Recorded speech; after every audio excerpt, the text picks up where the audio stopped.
John D. Rockefeller's rise is often framed as a classic American success story, a young man of modest means who, through discipline and determination, climbed to unprecedented levels of wealth. Yet this simplified narrative misses the depth of strategic thinking, structural insight, and psychological discipline that shaped his ascent.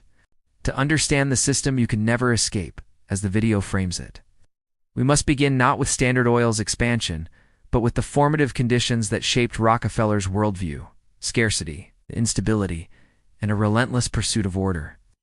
Rockefeller grew up in an environment defined by uncertainty. His father, William Avery Rockefeller, was an itinerant salesman, charismatic but unreliable, whose sporadic presence forced the family to develop self-sufficiency. His mother, in contrast, was strict, pragmatic, and deeply religious. From her, Rockefeller learned discipline, frugality, and the value of methodical record-keeping. These early contrasts, chaos versus discipline, would later shape his professional identity. Where others saw industry as a gamble, Rockefeller saw it as a system to be structured, optimized, and controlled. When he began his career as a bookkeeper at age 16, Rockefeller immersed himself in numbers. He studied cost patterns, transportation fees, fluctuations in commodity prices, and the inefficiencies of mid-19th century industrial operations. His meticulous nature allowed him to see something most competitors overlooked. The emerging oil industry was chaotic, but predictable in its chaos. Refineries opened and closed rapidly, prices swung wildly, and inconsistent quality plagued kerosene production. To Rockefeller, this disorder was not a deterrent but an opening. Where others saw volatility, he saw a landscape that desperately needed standardization. The early oil market was fragmented. Anyone with capital could build a small refinery. Equipment was simple, labor was abundant, and the barriers to entry were low. As a result, hundreds of refineries competed, each producing kerosene of varying quality. Transportation posed an even greater challenge. Crude oil had to be moved from wells in Pennsylvania to refineries in Cleveland or Pittsburgh, often using inefficient or unreliable infrastructure. This fragmentation had two effects. It created opportunities for quick profit, but it also discouraged long-term investment. Rockefeller chose the opposite path. Rather than chase short-term gains, he envisioned a vertically integrated industrial empire. His first refinery, established in 1863, was relatively modest, but from its inception, Rockefeller imposed rigorous financial discipline.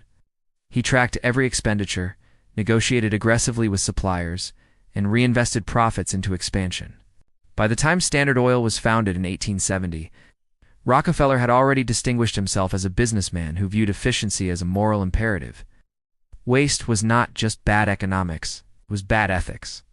A key theme in the video is that Rockefeller did not simply participate in the oil industry. He reshaped it from the ground up. The foundations of this transformation were psychological as much as economic. Rockefeller believed that competition, in its raw form, was wasteful. Multiple companies spending resources on redundant refineries, inefficient transport, and inconsistent quality made no sense to him. His mission was to impose his order.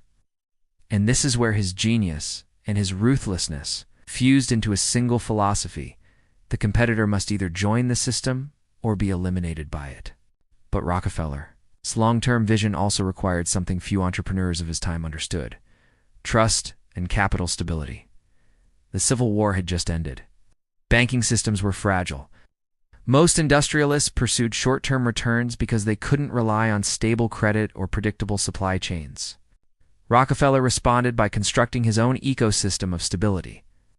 He cultivated relationships with bankers, maintained balance sheets that inspired confidence, and developed predictable cost structures through scale.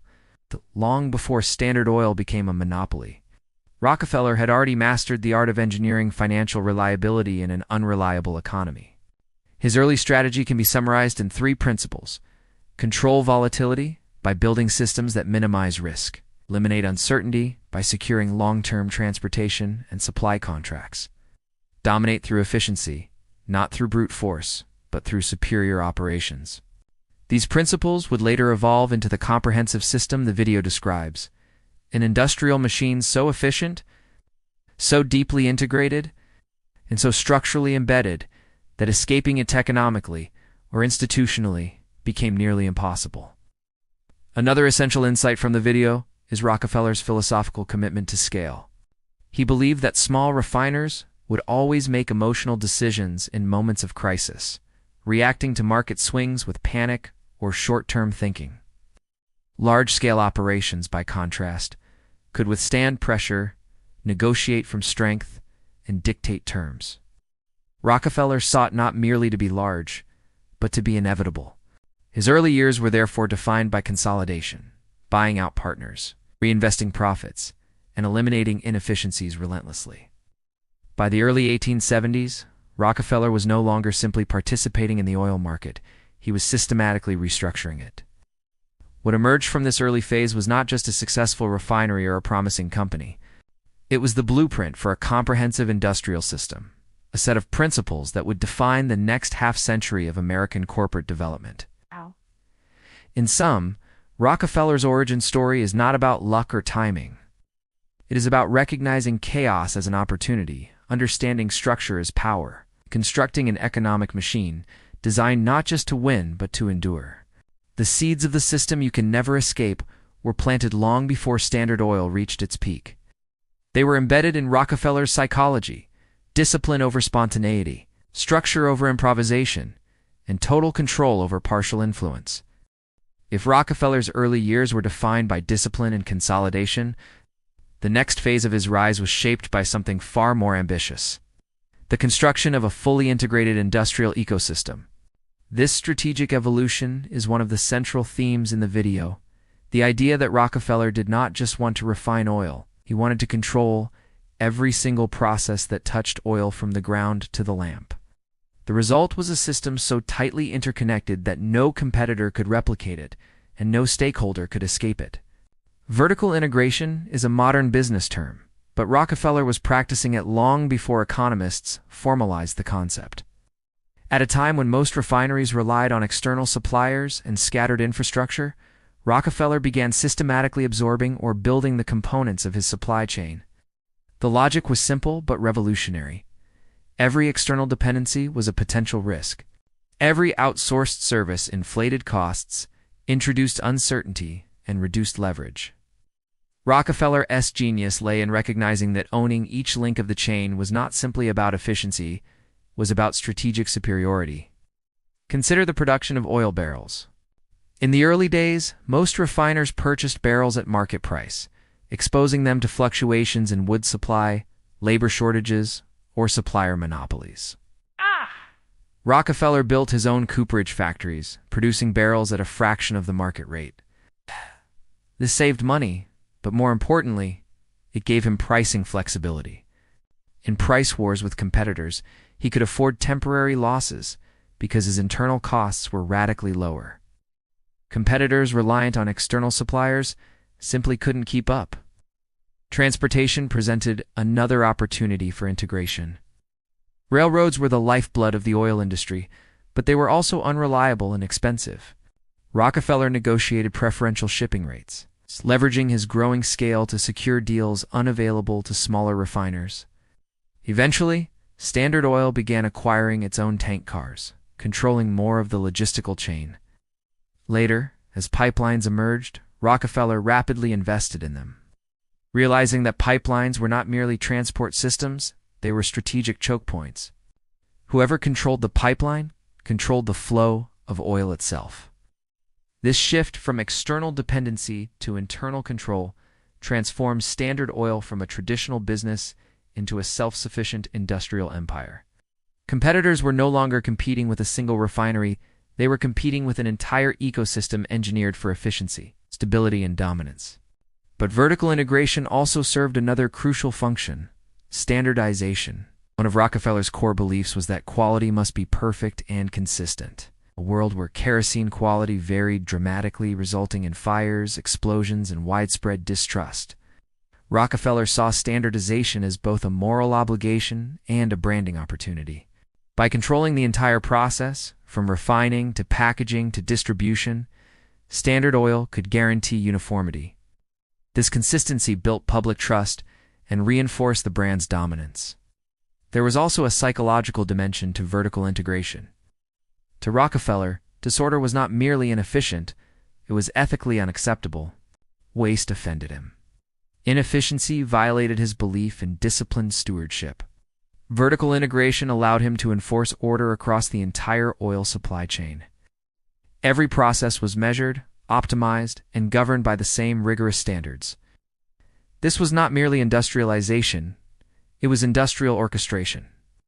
However, the consequences of this system extended far beyond efficiency. By internalizing every link in the chain, Rockefeller created a network of dependencies that stretched across the American economy. Railroads depended on Standard Oil's shipping volume. Suppliers relied on Standard Oil's contracts. Wholesalers and retailers depended on its kerosene supply. Even towns and cities illuminated by its lamps became embedded in the Standard Oil ecosystem. This interconnected web made Standard Oil not just a company, but a foundational component of the American industrial landscape. The video emphasizes this point repeatedly. Rockefeller didn't simply dominate the oil industry, he embedded himself into the infrastructure of society. With vertical integration, Standard Oil became a system, not a firm. Competitors soon realized the implications. Even if they improved their refining processes, they could not match Standard Oil's logistical advantages. Even if they boosted production, they couldn't compete with Standard Oil's pricing power. Every attempt to challenge Standard Oil felt like pushing against a wall built from every direction at once. Rockefeller had effectively reshaped the battlefield. In modern terms, vertical integration turned Standard Oil into a platform. Just as today's tech giants integrate hardware, software, distribution, and data to build insurmountable ecosystems, Rockefeller created a 19th-century industrial platform, one so pervasive that participation in the oil economy required engagement with Standard Oil. By the end of this phase, Rockefeller had achieved the first pillar of what the video calls the inescapable system: total control of the supply chain. But vertical integration was merely the foundation. To build a true monopoly, Rockefeller needed to expand horizontally, as well absorbing or eliminating competitors across the entire oil landscape. This horizontal expansion would define the next chapter of his empire building and solidify his position as the most powerful industrialist of his era. Horizontal expansion, the systematic elimination and absorption of rivals, while vertical integration gave Rockefeller efficiency and predictable operations, it was horizontal expansions, expansively absorbing competitors, that allowed Standard Oil to reshape the entire oil market. The video emphasizes that Rockefeller's expansion was not chaotic or opportunistic. It was methodical, deliberate, and executed with a strategic precision unprecedented in American business history. Rockefeller's philosophy on competition was radically different from the prevailing business ethos. Most industrialists believed competition was a natural, even healthy part of capitalism. Rockefeller disagreed. In his view, competition was inherently wasteful. It meant duplication of infrastructure, inconsistent quality, and volatile pricing. He envisioned an industry governed by order his order, and the only way to impose that order was to eliminate the chaos of independent competitors. One of the most famous episodes illustrating Rockefeller's horizontal strategy is the Cleveland Massacre, referenced in the video. In the early 1870s, Rockefeller approached 26 refineries in Cleveland, offering them a stark choice: sell their operations to Standard Oil at a fair price or be driven out of the market. His confidence came from his integrated structure with lower costs, its guaranteed supply, and preferential rail rates. He could easily undercut rival refineries and starve them out. Most agreed to sell. Those who resisted were soon overwhelmed by price pressure, logistical disadvantages, or loss of access to transportation. Within months, Rockefeller controlled 25 of the 26 Cleveland refineries. This episode was not a one-time event. Rockefeller applied the same strategy across Pennsylvania, New York, and beyond. His method combined economic pressure, strategic negotiation, and psychological insight. When approaching a competitor, he often emphasized stability and security. The market was too volatile, he argued, and consolidation under Standard Oil would benefit everyone. For many struggling refiners, the offer was not coercion, it was salvation. But the video highlights the darker side of this strategy. Rockefeller's power allowed him to create conditions where selling became the only viable option. By leveraging secret transportation rebates and drawbacks payments, railroads returned to Standard Oil for shipments made by competitors. Rockefeller effectively increased the costs of anyone outside his system. Rival refiners soon discovered that even when they shipped their own oil, Standard Oil received a rebate on those shipments. Competing against an entity that profited from your own transportation costs was nearly impossible. This combination of economic leverage, strategic foresight, and aggressive negotiation created a self-reinforcing cycle. As Standard Oil grew, its economies of scale increased. As its scale increased, transportation rates fell. As costs fell, prices dropped. As prices dropped, competitors collapsed or sold. And each acquisition further strengthened Standard Oil's ability to dominate the next frontier. Horizontal expansion also allowed Rockefeller to consolidate knowledge. Each refinery he acquired brought with it engineers, managers, chemists, and logistical insights. Standard Oil became not only the largest refiner, but also the most technologically advanced. Innovations in distillation, byproduct utilization, and waste reduction emerged from this consolidation of talent and experience. The company began to produce a range of petroleum byproducts, lubricants, paraffin wax, gasoline, naphtha, expanding its influence into multiple industries beyond lighting. The psychological impact of Standard Oil's expansion cannot be overstated. Competitors came to see Rockefeller not just as a rival, but as an inevitability. Many surrender negotiations began with the same sentiment: you cannot compete with Standard Oil. Even bankers discouraged financing for independent refiners, viewing them as doomed ventures. This chilling effect on investment further strengthened Rockefeller's position. By the late 1870s, Standard Oil controlled roughly 90% of U.S. refining capacity. Its dominance allowed Rockefeller to set prices, dictate supply flows, negotiate from unparalleled strength, and shape the future of the entire petroleum industry. The video emphasizes that this was not merely a monopoly, it was a redefinition of industrial power. Horizontal expansion also reinforced the emergence of Standard Oil's internal culture. Employees operated with a sense of mission, believing they were part of a grand effort to bring order to chaos. They viewed competitors not as equals, but as obstacles to progress. This ideological coherence strengthened Standard Oil's capacity to act decisively and coordinate across an ever-growing corporate empire. Yet even as Rockefeller consolidated power, he understood that the structure of his empire needed to evolve. Managing dozens of acquired companies required a new organizational model, the trust system and innovation that would reshape. American corporate law emerged as a direct response to the challenges posed by horizontal expansion.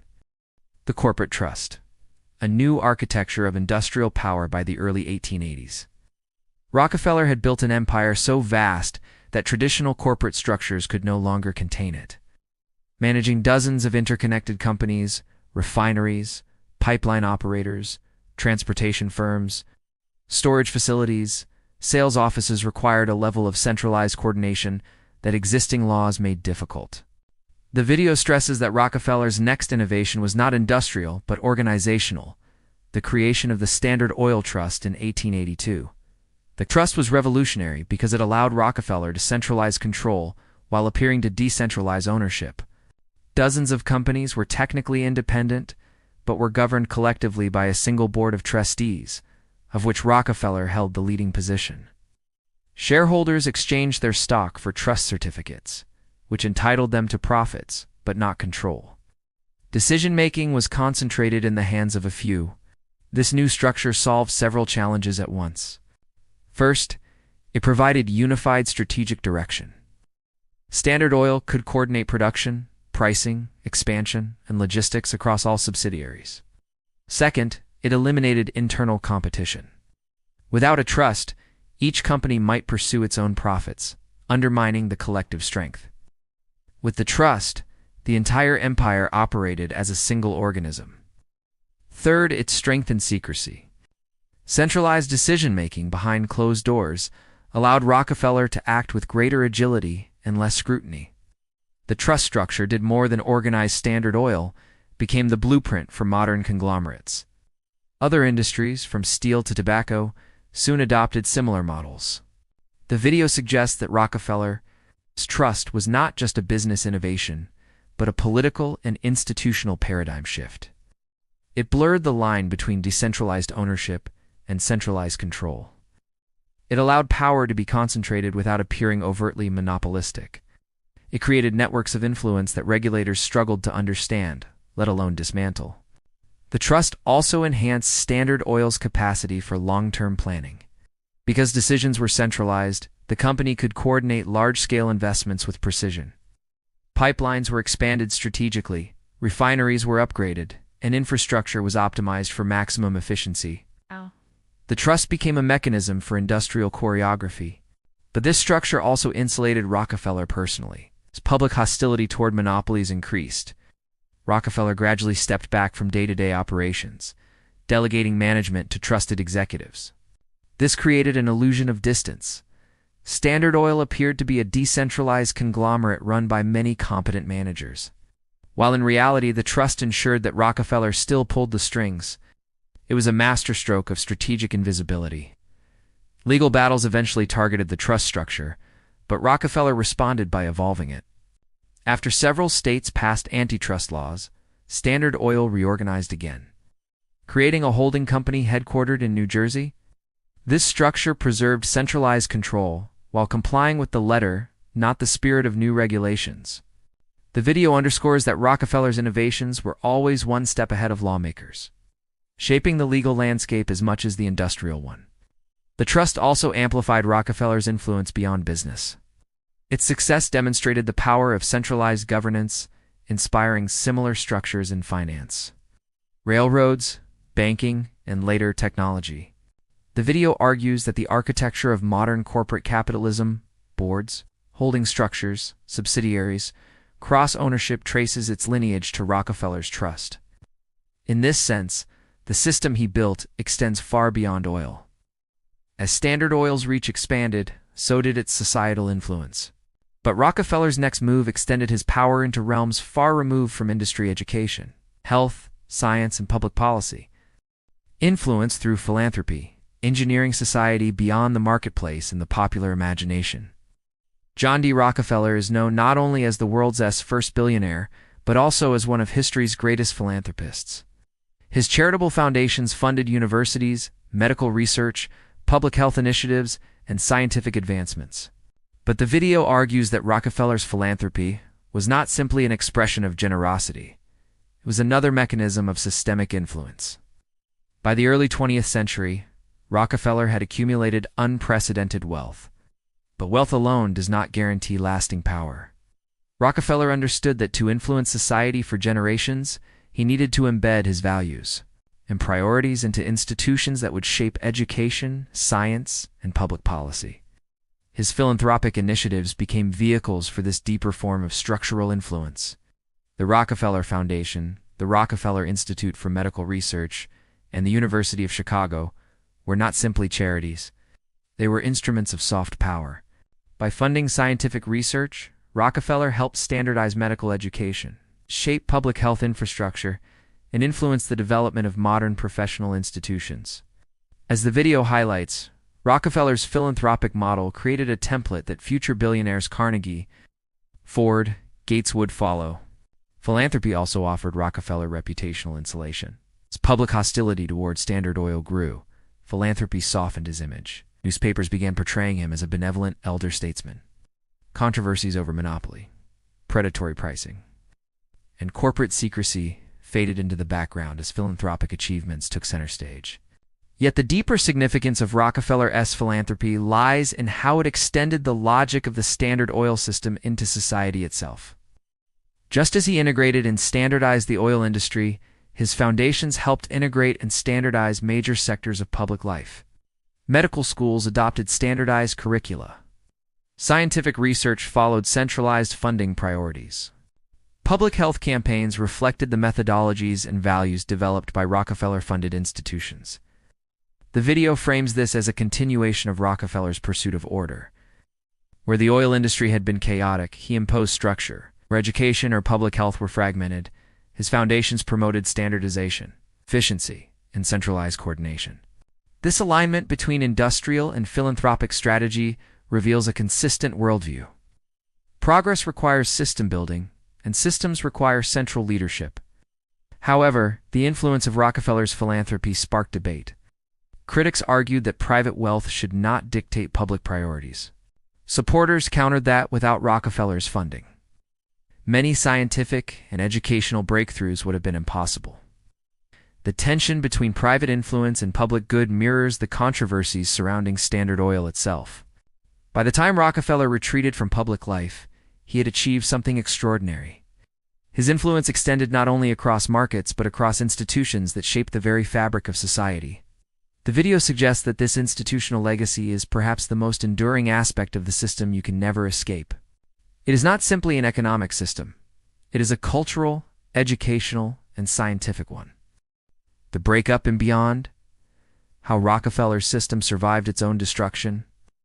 The 1911 breakup of Standard Oil is often portrayed as a triumph of government over monopoly, a victory for competition and the free market. But the video argues that this narrative obscures the true outcome. While Standard Oil was legally dismantled, Rockefeller's system did not weaken, it evolved. The Supreme Court ordered Standard Oil split into 34 independent companies. These included future giants such as Exxon, Chevron, Mobil, and Amoco. Yet Rockefeller owned major shares in every one of them. The breakup did not destroy his wealth, it multiplied it. Each newly independent company rapidly increased in value. Within a decade, Rockefeller became the richest man in the world by a margin no one has matched in inflation-adjusted terms. More importantly, the structural logic of Standard Oil persisted. The successor companies continued refining, transporting, and distributing oil, often cooperating in ways that resembled the old system. Over time, mergers, acquisitions, and alliances reshaped the landscape again, eventually reconsolidating large portions of the industry. The video argues that the breakup merely rearranged the pieces. The system remained intact. This outcome raises profound questions about the nature of corporate power. Can a system built on integration, consolidation, and centralized control truly be dismantled by legal intervention? Or does the logic of that system inevitably reassemble itself, adapting to new legal and economic environments? The video suggests the latter. Rockefeller's organizational innovations, horizontal expansion, trust-based control, philanthropic influence became templates for modern corporations. Tech giants today, for example, control data infrastructure, cloud platforms, hardware ecosystems, digital marketplaces, and content distribution. Pharmaceutical companies integrate research, manufacturing, regulatory influence, and global distribution. Financial institutions operate through networks of subsidiaries, holding companies, and cross-owned entities, structures rooted in Rockefeller's innovations. The system Rockefeller built thus transcended Standard Oil. It became the architecture of modern capitalism. Corporations today operate in ecosystems where participation is often unavoidable. Whether through energy consumption, technology platforms, food systems, healthcare infrastructure, or finance, individuals are embedded in networks of corporate influence that mirror the comprehensive integration Rockefeller pioneered. The video's concluding argument is that the system you can never escape is not Standard Oil itself, is the model of power Rockefeller created: control through infrastructure, dominance through integration, influence through institutions, and legacy through philanthropic networks. In this sense, the 1911 breakup was not the end of Rockefeller's influence, but the beginning of its evolution into the modern world.